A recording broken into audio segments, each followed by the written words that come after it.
trying to trying to decide how old I want to. Who here remembers Flavor of Love? Yeah, I'm old. We as a society have always been fascinated with people finding love, and the first one I remember was Flavor of Love. If you guys remember Flavor Flav, it was walked around with a clock. I'm old. Okay, hold on. Let me use a different one. Who here watches Love is Blind? Yeah, my man's hand up went real fast.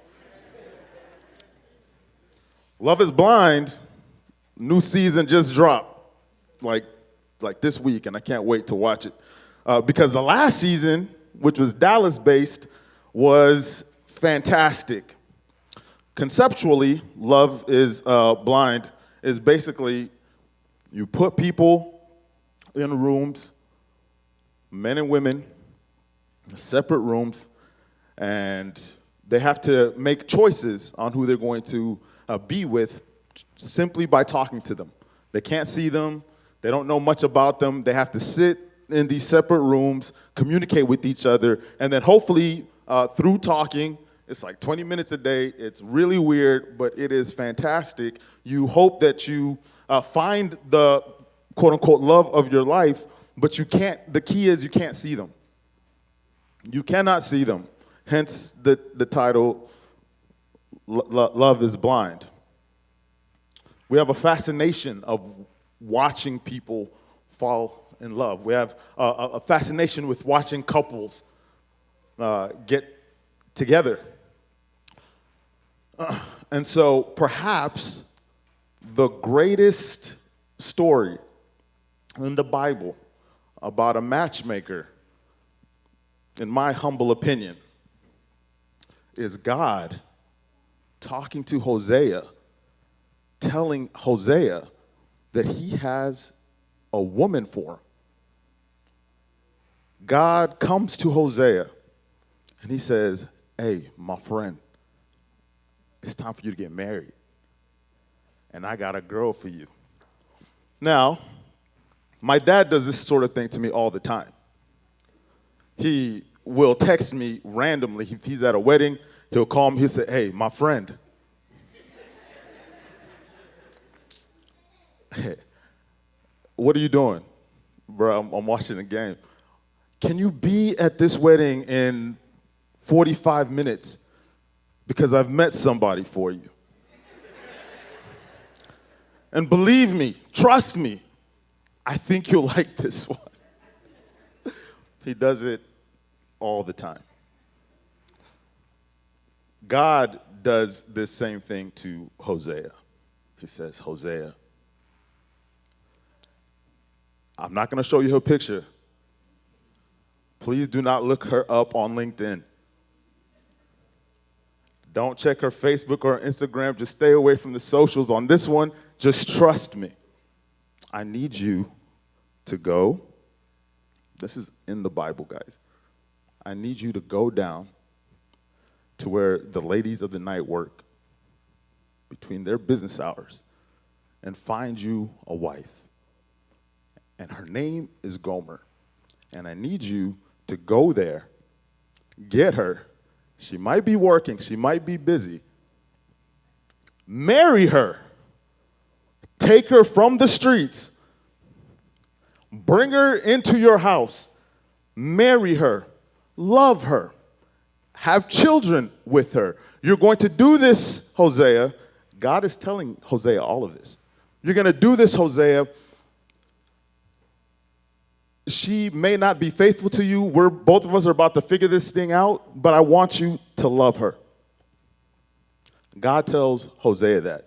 Now, again, if my dad came to me and one of his many matchmaking situations, and he said, "Yo, I got a girl for you. However," wait, Dad, what does she do? She's busy. No, for real, but what's her profession? She works hard. Just know she's hardworking. But I have her, I have her for you. Hosea goes, and the Bible is very descriptive about this. Hosea goes, and he finds Gomer, and he takes Gomer to be his wife. Now, in the streets,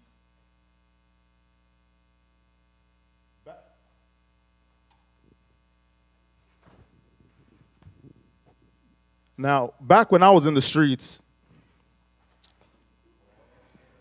there was a phrase. Y'all might remember this one. They said, "Don't save her. She don't want to be saved."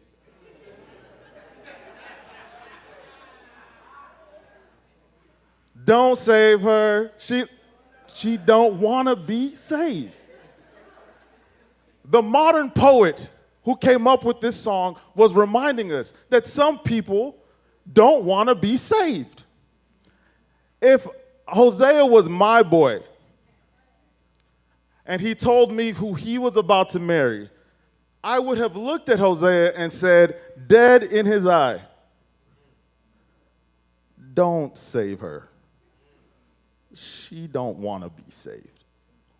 And if Hosea would have taken my advice, he could have saved himself from a lifetime of heartache and hurt and disappointment, because the Bible tells us that over and over again, Gomer leaves Hosea's house and goes back to the streets. She goes back to what she knows. She goes back to work, because that's where Hosea found Gomer.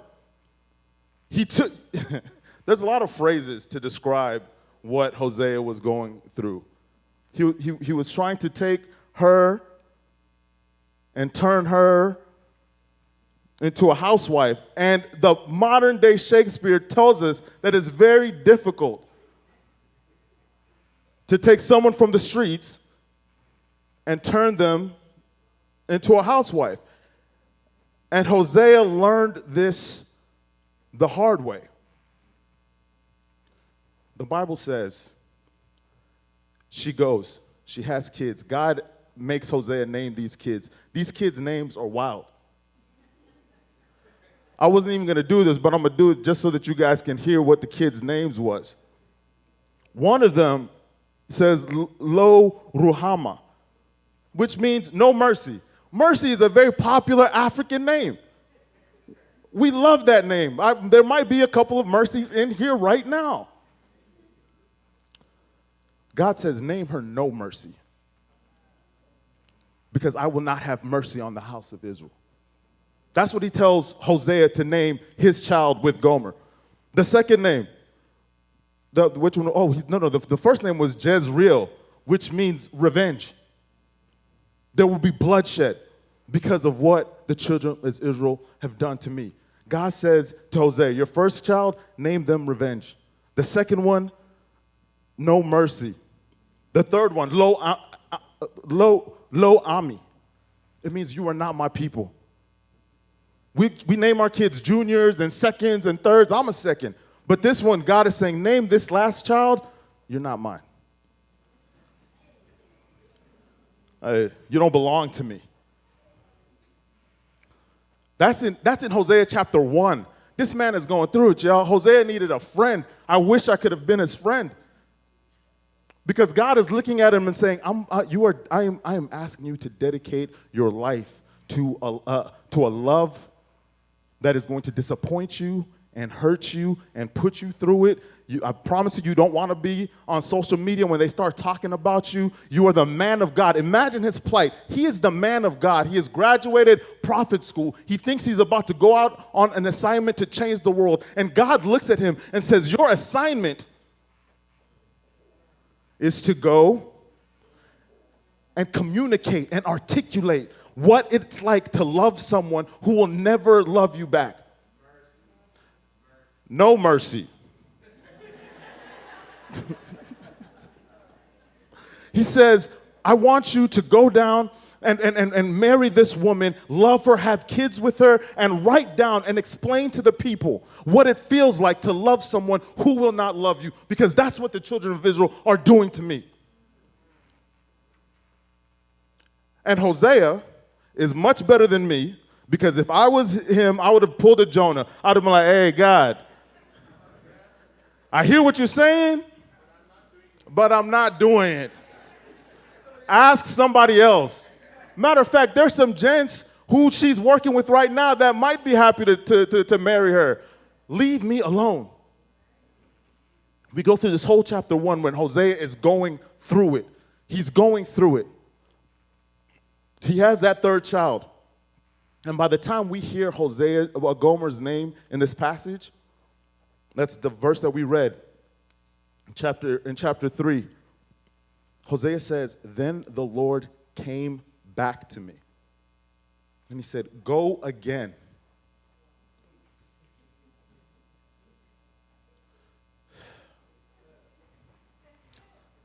God comes back to Hosea. After she's had the kids, after she's gone back and forth between his house and the streets, he comes back to Hosea the last time.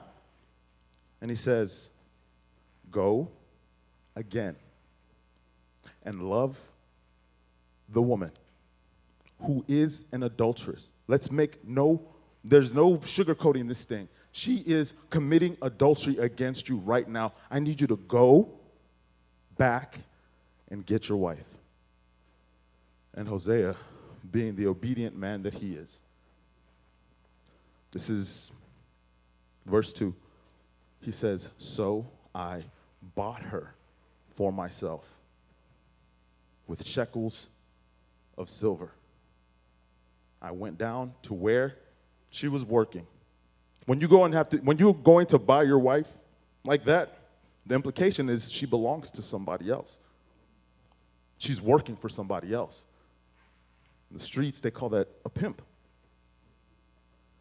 Hosea had to go into his bank account, into his wallet, and go and pay for it. This is not a bride price. Yo, I get the bride price. That's great. It's beautiful. We eat, we celebrate, we have a good time. It's a lot of fun. Hosea is paying for his wife from somebody who owns her. That's his wife. He goes into his bank account. He digs into his pockets. I don't know how much profits we're making back then, but I imagine it wasn't a lot. He digs in and he sends the cash app to this man, and he says, I want to pay for her. I want to buy my wife back. I want her to come back home. I want her to never feel like she needs to leave my house again. So I will make sure I provide for her. I will pay for the rest of her life for her freedom. He says, I bought her. This story, when I first heard it, you're asking yourselves to put yourself in people's shoes, right? And obviously, right, the main character in the story is Hosea. So for us, it's a natural place to put ourselves in Hosea's shoes, right? Because he's the narrator of the story.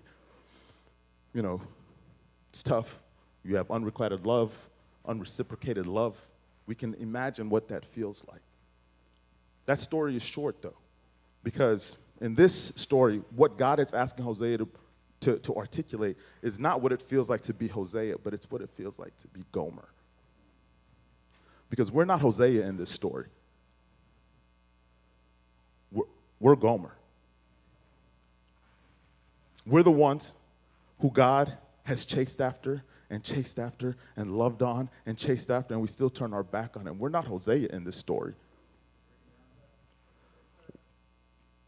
We're Gomer. Hosea has to go down, back to the corner, and pay for his wife, someone that he's already married to, he's already committed to. He has to pay for her again to bring her back home.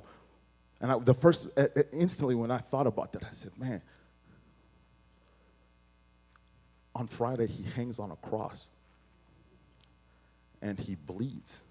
He's pierced. He suffers. He sweats blood because of what he's about to go through. because he decided that he wanted to pay for us. He wanted to buy us back, and he bought us back with his blood. 1 Corinthians chapter 13 is the love is chapter. We know it. You've been to a wedding. You can recite it. Love is patient. Love is kind. Love is long-suffering. What I never read until this week when I was coming here was how chapter 8 starts.